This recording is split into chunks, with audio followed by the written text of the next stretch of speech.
Hello, and welcome. Welcome once again to the Secrets of the High Demand Coach podcast. And here with us today is yet another high demand coach in the one and only Brad Koch, who is owner and CEO of Foresight Coaching. Brad is a veteran of the United States Marine Corps and a 32-year veteran of corporate America. He's developed high-performing teams, started and sold businesses, and been part of growth teams. Brad works with small businesses, founders, and CEOs to help them overcome their biggest challenges. Whether a company needs to improve retention, profitability, sales performance, or strategy, he provides the environment and the tools for success, and he's here with us today. Brad, welcome to the show. I'm so excited to have you here with us today.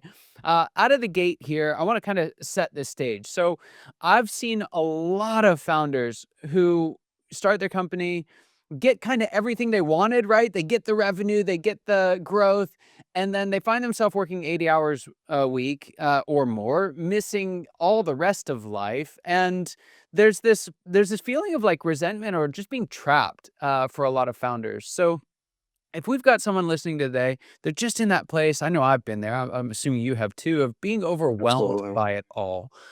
What's the biggest reason that they're losing control? First of all, thanks for having me. It's great to meet you one on one. Having listened to your podcast, good to put a face to a name. Um, so I think at 30,000 feet, the core issue is they're not letting go. They're not comfortable yet. They don't have the right mindset.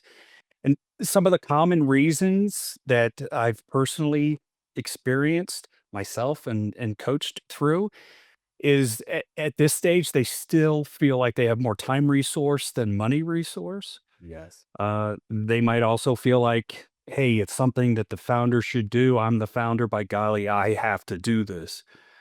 And then that fear of trust that is someone else going to do it as well as I am. And I, I, I think you said something important. They've got a few wins. To some, that reinforces the beliefs. They create this loop like, Hmm. "Hey, I'm winning, I'm making money, so I gotta do this." Yeah. I want to unpack this because it literally is the roadmap for this stage. So, they're not comfortable. You said they don't have the right mindset. Tell me a little bit about what the mindset is that they do have and the mindset that they need to take moving forward. Yeah, a couple of generalizations. Let me start there and say that, um, I know from personal experience that when I fell into this trap, it was because I had the mindset that I had more time resource than money resource. I hadn't gone through and experienced some very helpful processes that uncovers what my zone of genius is, and then really understanding that's the skills and the tasks that I need to leverage. Mm, I hadn't done that yet, so I'm still looking at everything through that I've got to do everything thing. And right. I may be working 80 hours a week, but I can afford to work 85. I feel like I can't pay another employee or another half employee or whatever it is. So I hate first things first is we just have to get out of that mindset that everything is better with you. And once we can once we can see through that, that's to me, that's when the business starts to get fun because you start to build a team of you as you've talked about so many times. Yeah. I love that. I love that. That time instead of money is so true. And what's so fascinating to me about this is that when you look at those things, my time, I have more time than I do money. I need to do it. If it's to be, it's up to me. It's not that those things aren't true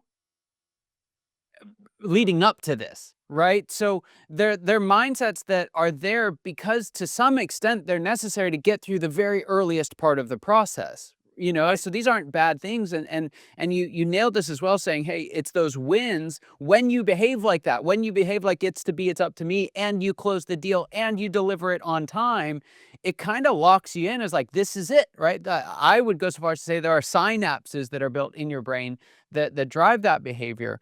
So How do you help folks to kind of demarcate that point when those things aren't serving them anymore? When those mindsets and traits? Yeah, I excuse me. I think what I try and do is get into that zone of genius understanding. So we Mhm. start to unpack Pareto and this 80-20 role. Like in the beginning, you're the founder. 80-20 doesn't exist. 100% is what you do.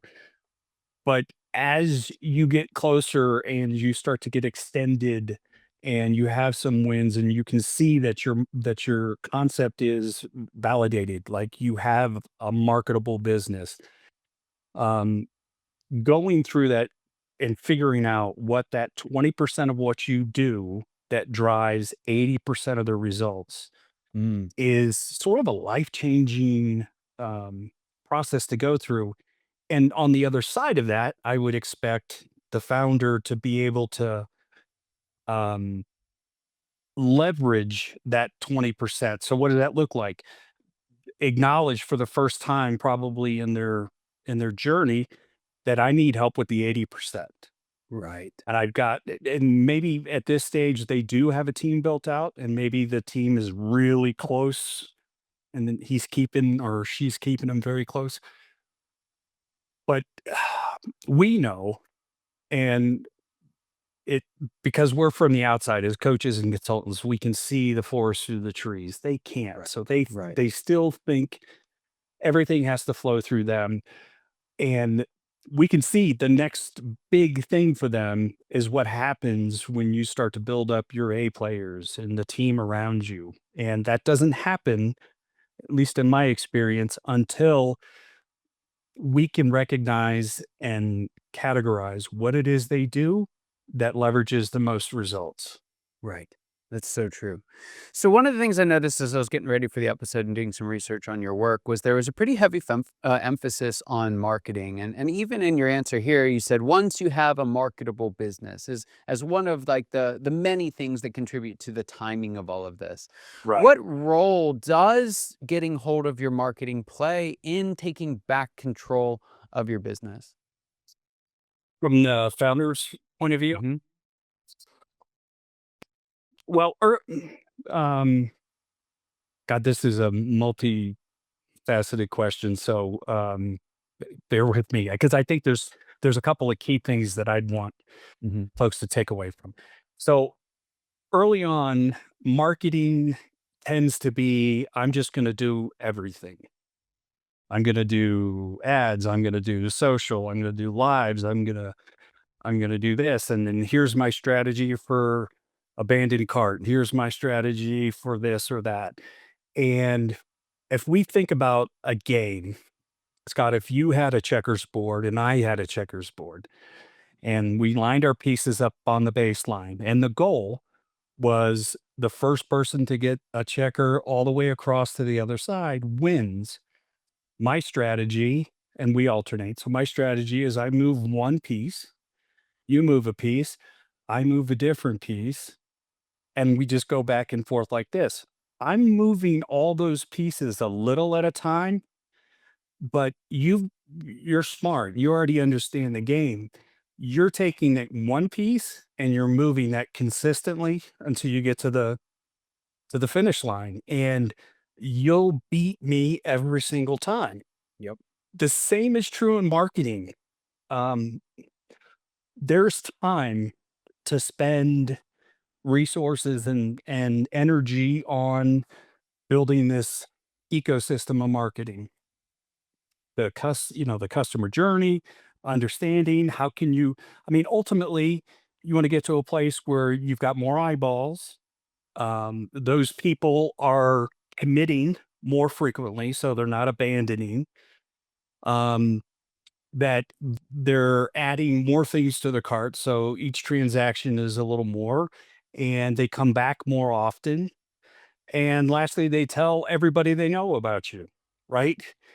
If we're trying to do that early on, that's it's like the checkers game, right? Yeah. We're never gonna make it. So my advice for them to feel productive with marketing and actually to see results is to go back and keep it simple.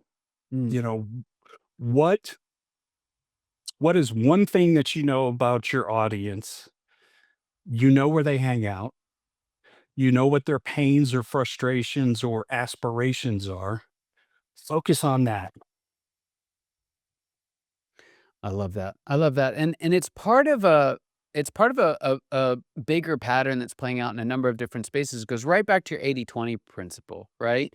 Because I do think that there's a necessary stage of trying out a number of things, right? It's kind of like if you have a shrub out front, you plant it, you don't just cut every limb off, or, as soon as you put it in the Right. ground. Like that's not gonna go well. So you let it grow out a little bit, and then there has to be a season of pruning.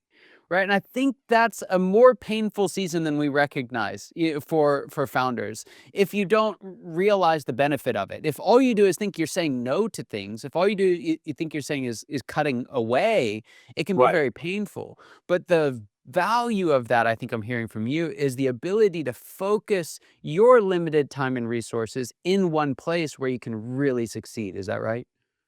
100%. And just add one thing to it.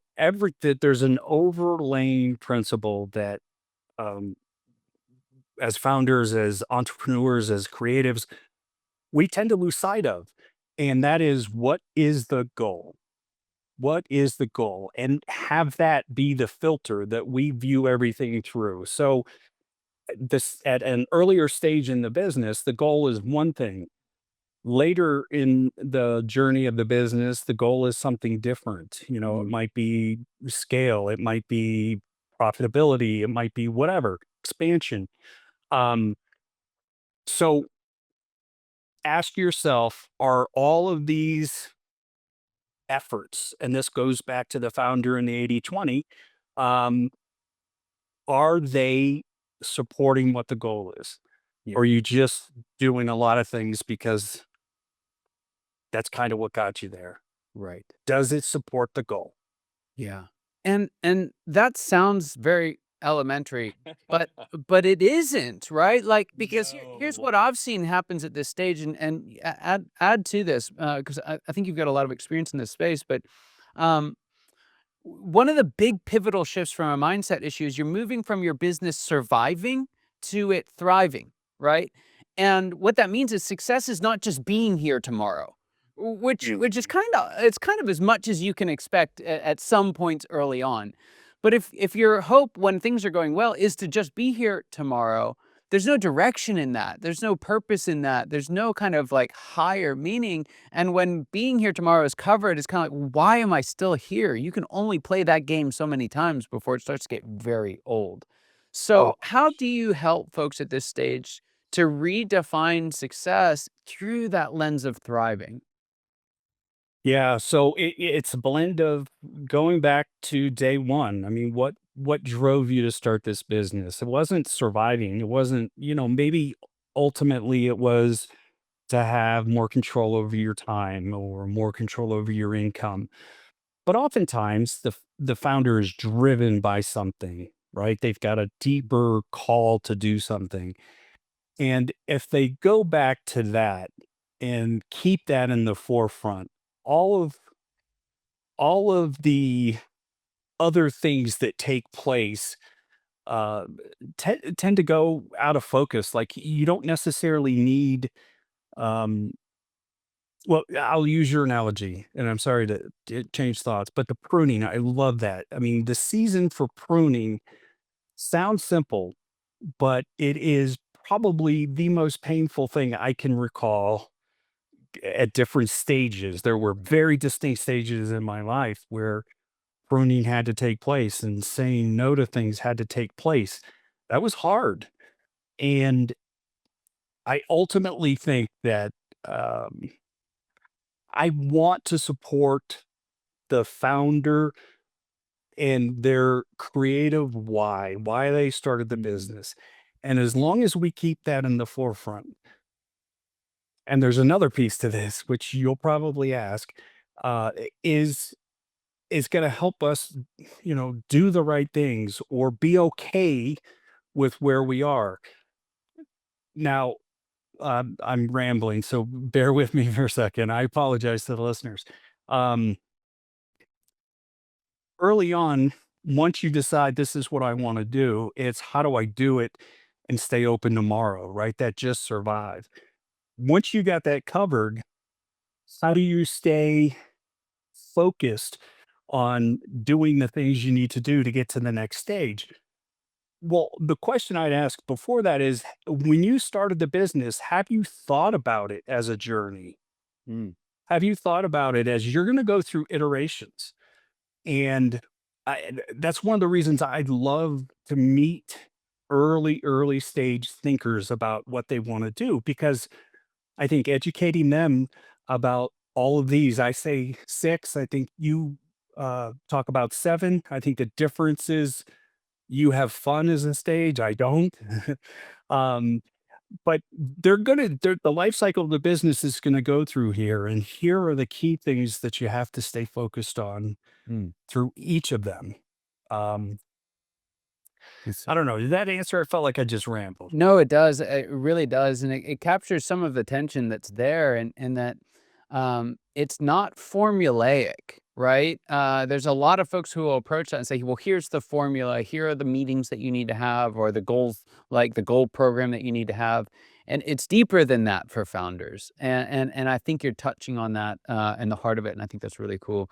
I do have another question for you, and then I want to make sure folks know how they can get in touch with you because I know there's folks who are going to want some help and to tap into more of your wisdom. So, question first. What would you say is the biggest secret that you wish wasn't a secret at all? What's that one thing you wish everybody watching or listening today knew? Um, I would say this that in the stock market or in investing, there's something called compound interest. You put money in, and this magical thing happens with time, and you don't have to make huge investments to become wealthy. You can make small, consistent investments. The same is true in your life and in your business in many different ways. And practically speaking, if I am a new business owner, I have this pressure of feeling like I have to hit home runs every single day. Mm, And I think that pressure does a couple of things. It kills businesses, it kills the drive and fire that they have. And it also forces them, I think, to make bad decisions. If we could refocus them and say, no, let me show you how 1% better or 1% progress every single day is going to far outperform, a 20% jump here and then maybe a 6% jump there, or then a 5% jump backwards because you're overthinking. Compounding action.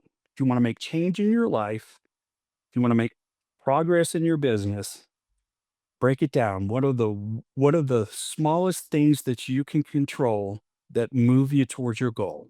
mm. I love it. I love it. Brad, there's folks listening who would love to reach out to you and connect, hear more, and potentially even work with you. Where can they find more out about the work that you do? The simplest place is foresightcoach.com, and that's a number four, SIGHT coach.com. And yeah, all the resources I have and how to get in touch with me. And yeah, I'd love to. And like you, I just enjoy meeting people that have taken that step um, to starting a business, and Yeah. that's a pleasure. Amazing. Amazing. Well, I highly recommend it. The website's fantastic. There's so much there. And if you like what you heard today, it's only just the scratching the surface. Brad, thanks for being on the show today.